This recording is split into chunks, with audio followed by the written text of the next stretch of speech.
eh, energi yang energi bagi kita untuk terus bersama dia memperjuangkan nilai-nilai yang dia Oke, perjuangkan. Mas Yosi, kita juga sudah tersambung melalui sambungan telepon bersama dengan Menteri Agama Pak Nasaruddin Umar. Pak Nasaruddin, selamat sore. Halo, assalamualaikum. Waalaikumsalam. Warahmatullahi wabarakatuh. Pak Nasaruddin, apa yang bisa Anda sampaikan juga kepada umat Katolik di Indonesia setelah mendengar kabar duka ini?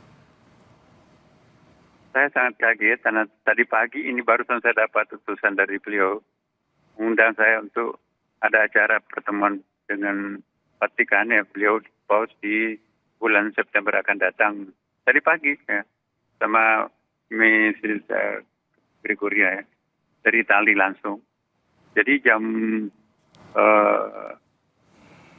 tadi pagi ya.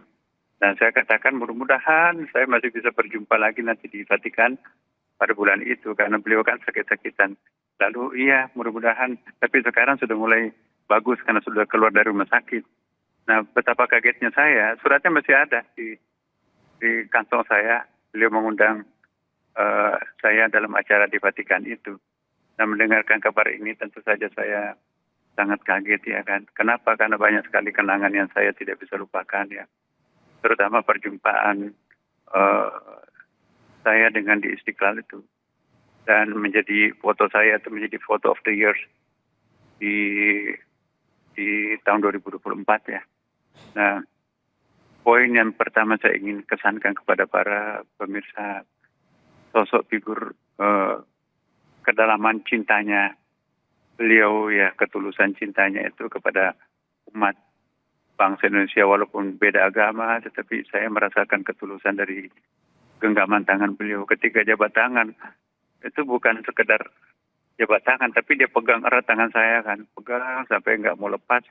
Saya juga pegang erat. Nah itu bagi saya itu simbol ada stressing di situ, penekanan di situ. Nah kemudian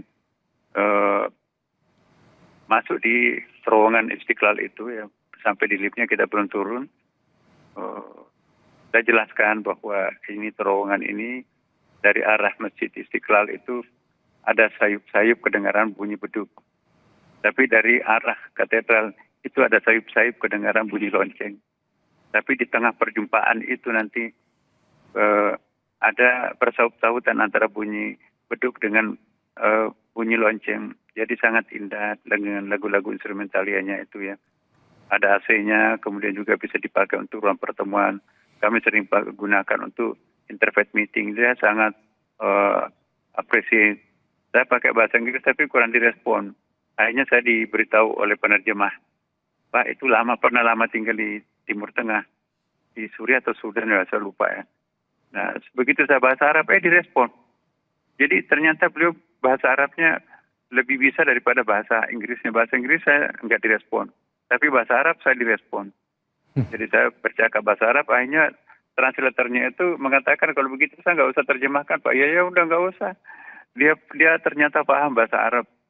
Ya, saya mencoba menjelaskan Istiqlal dengan versi bahasa Arab ya, dan dia ngerti. Kemudian juga yang kedua sangat terkesan ya, senyumnya itu masih kebayang-bayang di wajah saya itu ya. Ketika kita mendeklarasikan poin-poin persepakatan Istiqlal katedral itu ya, dan itu luar biasa. Itu dijadikan tema konferensi di Uzbekistan, di Amerika, dan juga di Bali. Dan beberapa tempat yang lain. Saya ke Mesir juga, saya berfoto dengan pimpinan Al-Azhar. Oh, masa cuma pos bisa berfoto dengan Anda? Kami juga punya, akhirnya satu persatu syekh di situ berfoto dengan saya. Karena istilahnya masa cuma pos berfoto, kita juga boleh berfoto dengan imam besar. Jadi foto-foto kami juga populer di Mesir juga, dan di Dubai, dan kemarin di Amerika ya. Dan dampaknya lebih jauh ya, Istiqlal diminta jadi model masjid yang kami diminta untuk memberikan model masjid yang ada di Amerika Latin dan di Afrika. Dan itu sponsor PBB ya, United Nations di New York. Nah, jadi luas sekali pengaruhnya itu. Dan kata teman-teman di Amerika, ini baru pertama kali ada himbauan menggunakan bahasa agama untuk melestarikan lingkungan. Kan poin yang ketiga itu sangat penting ya, dan itu kita menggunakan bahasa agama untuk mengajak para umat kita, agama apapun, untuk menyayangi save planet yang untuk menyayangi planet kita. Bagaimana mencegah datangnya kiamat? Karena kalau dalam Abrahamic religion, Yahudi, Nasrani, dan Islam percaya akan ada hari kebangkitan, kan? Percaya juga akan ada hari kiamat. Nah, jadi bahasa kami bahwa salah satu upaya untuk menunda hari kiamat itu adalah kita menggunakan penyelamatan alam. Ya, karena setiap ayat-ayat Quran, ayat Bible juga ada bahwa rusaknya alam itu karena tangan-tangan jahilnya anak manusia ini, kan. Nah, jadi kita menggunakan bahasa agama mengajak kepada para umat beragama untuk save planet ini.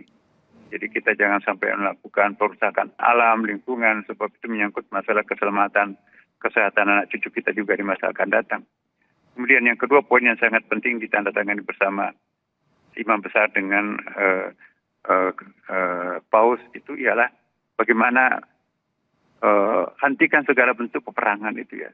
Jangan menyelesaikan persoalan kemanusiaan dengan peperangan, karena itu tidak akan pernah menyelesaikan persoalan.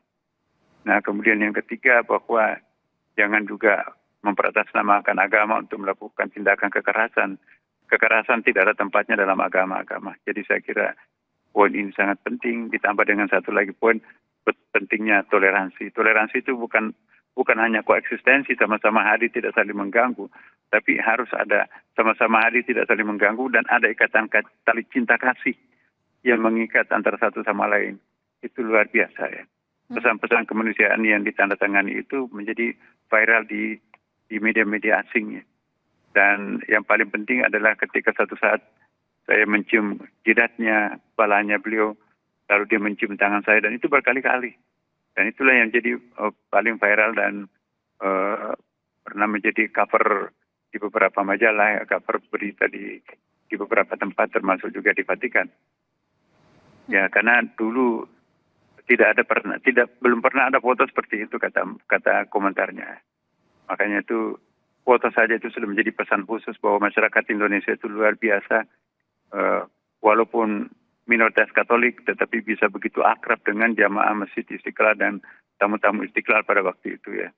Dan inilah Indonesia ya, satu bangsa yang sangat menjunjung tinggi martabat kemanusiaan, sehingga tidak ada bedanya antara agama apapun, mereka itu sama-sama menjunjung tinggi kemanusiaan. Dan itulah memang pesan Al-Quran juga. Wala karamna bani Adam, Allah memuliakan anak cucu Adam. Agama apapun agamanya, etnik apapun, warga negara apapun, jenis kelamin apapun, pokoknya wajib dimuliakan anak manusia itu, anak cucu Adam itu, ya kan.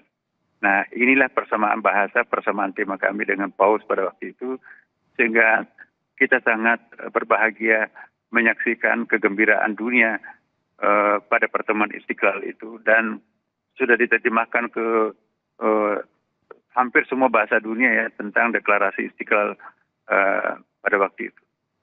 Dan itulah yang sangat berkesan. Satu lagi poin yang sangat berkesan, ketika mau pamit tidak mau melepaskan tangan saya, sehingga ada orang mau jabat tangan nggak jadi karena tangan kanan saya dan tangan kanan beliau berpegangan erat. Jadi tersenyum. Jadi Masya Allah luar biasa kesan saya dengan Paus. Tadi pagi datang utusannya mengundang saya, tapi siangnya mendengarkan beliau wafat. Jadi saya sangat terharu. Dan yang terakhir saya juga punya kesan tersendiri, Mbak. Ketika beliau masuk rumah sakit, hari yang sama juga saya masuk rumah sakit. Jadi kaki saya tergelincir, patah di operasi. Dan ketika membuka TV, Paus masuk rumah sakit juga di sana loh. Kok kenapa bisa bersamaan harinya masuk rumah sakit ini? Nah, jadi itu kesan saya, nggak tahu apa maknanya ini semua. Ya. Pak Nasaruddin, kan perdamaian ini jadi salah satu pesan yang terakhir disampaikan juga oleh Paus ketika Paskah kemarin. Tapi dari banyaknya nilai-nilai yang bisa kita pelajari, banyaknya pesan yang sudah pernah ia sampaikan juga. Kalau secara personal, Pak Nasaruddin, kesan yang paling kuat, yang paling Anda ingat selama mengenal, bertemu langsung, berkomunikasi langsung dengan Paus? Seperti apa, Pak? Pelajaran berharga saya adalah ternyata kesederhanaan itulah yang melahirkan sesuatu yang besar. Kita semua bisa sepakat bahwa kesederhanaan Paus ini ya dari segi pakaiannya. Saya juga lihat sepatunya bukan sepatu istimewa ya. Juga tidak mau menggunakan mobil mewah, juga tidak mau menggunakan hotel mewah, juga nggak mau menggunakan fasilitas kenegaraan yang mewah. Jadi semuanya mau bersahaja. Jadi inilah membuat saya belajar ya. Ya saya hanya menteri masa saya mau melakukan macam-macam. Jadi saya itu belajar betul bahwa ternyata kesederhanaan itu melahirkan sesuatu yang besar. Bukanlah sesuatu yang besar itu otomatis melahirkan yang besar, tapi justru kesederhanaan itu mampu melahirkan suatu image yang besar untuk sebuah gagasan. Dan makanya itu saya kira nilai kemanusiaan yang dibawa oleh Paus itu didukung sepenuhnya oleh umat manusia tanpa membedakan agama apapun. Ya, jadi inilah suatu hal yang perlu kita pelajari dari seorang tokoh seperti Paus, bahwa di tengah kesederhanaannya, ketulusannya, keikhlasannya, tanpa pamrihnya, ternyata menghasilkan sesuatu yang sangat mulia, satu hal yang sangat besar. Semoga ini pelajaran berharga buat siapapun, terutama tokoh-tokoh agama, bahwa kita harus tawadu, kita harus muru'ah, dan kita harus menempatkan diri itu jangan terlalu bangga, sombong, dan seterusnya sebagai pemimpin agama. Ternyata kita lihat tokoh-tokoh agama yang lain juga ternyata sama. Ya, kita lihat tokoh-tokoh Hindu, Buddha, Siddhartha Gautama, apalagi Nabi Muhammad ya.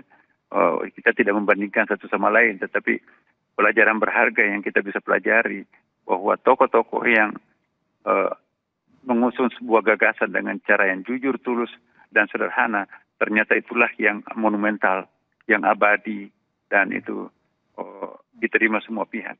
Jadi saya kira pelajaran berharga dari kita semuanya, walaupun Paus nanti memang sudah wafat ya, tetapi nilai-nilai kehidupan dan nilai-nilai humanity-nya itu tetap harus hidup di dalam benak kita masing-masing. Apapun agama kita, mari kita menghormati tokoh-tokoh kemanusiaan seperti Paus, sebab langka orang bisa seperti itu. Ya. Pak Nasaruddin, tapi setelah Anda mendapatkan juga kabar duka ini dari Vatikan, pemerintah Indonesia sudah menyampaikan duka citanya juga secara langsung, sudah komunikasi dengan Vatikan, Pak? Ya, saya langsung tadi, karena saya ketemu dengan orangnya yang baru mengundang saya tadi. Saya dalam teks bahasa Inggris, saya sudah sampaikan, kemudian juga saya seandainya Paus itu di Indonesia, pasti saya terbang untuk mengunjunginya, tetapi ya negara lain dan saya terikat dengan peraturan perundang-undangan, kita tentu harus mendapatkan izin dan lain sebagainya ya, untuk bisa mengunjungi beliau, tetapi ya kita serahkan kepada Pak Presiden kita. Saya kira Pak Prabowo juga sangat concern terhadap pesan-pesan beliau kemarin, itu juga disampaikan itu sangat mendalam ya. Jadi sering di-quote ya, bahwa Paus ini adalah figur yang sangat bersahaja, tetapi sangat care terhadap kaum duafa, orang-orang lemah, ya kan. Dan Pak Prabowo juga kan sama kan. Kita lihat bagaimana care-nya beliau terhadap orang-orang miskin, sehingga membuat berbagai macam kebijakan sekolah rakyat, kemudian juga pemberian gizi, makanan bergizi kepada anak-anak, terutama yang fakir miskin. Itu ada persamaan humanity-nya sangat dalam antara kepala negara kita dengan Paus ya. Dan saya kira nilai-nilai baik dari orang, siapapun orangnya, mari kita terbuka memberikan apresiasi ya. Setiap orang punya kelemahan, tetapi jangan mengingkari kelebihan setiap orang. Tapi Pak Nasaruddin juga ada rencanakan ke Vatikan dalam waktu dekat? Iya, undangan saya itu bulan September, Mbak, tapi masih jauh. Maka itu saya nggak tahu nanti ini, karena waktu wafatnya Paus Johannes Paulus, saya juga diundang khusus. Jadi waktu meninggal Paus itu saya juga ikuti upacaranya, dihadiri 2 jutaan orang pada waktu itu ya. Saya juga hadir bersama Gus Dur ya, waktu itu. Ya, saya nggak tahu nanti ini, pokoknya karena kita sudah menjadi pejabat publik ya, kita tergantung pimpinan ya, apa petunjuknya dari beliau. Tapi saya sangat yakin bahwa Indonesia itu pasti merasa kehilangan sosok figur teladan kemanusiaan. Ya.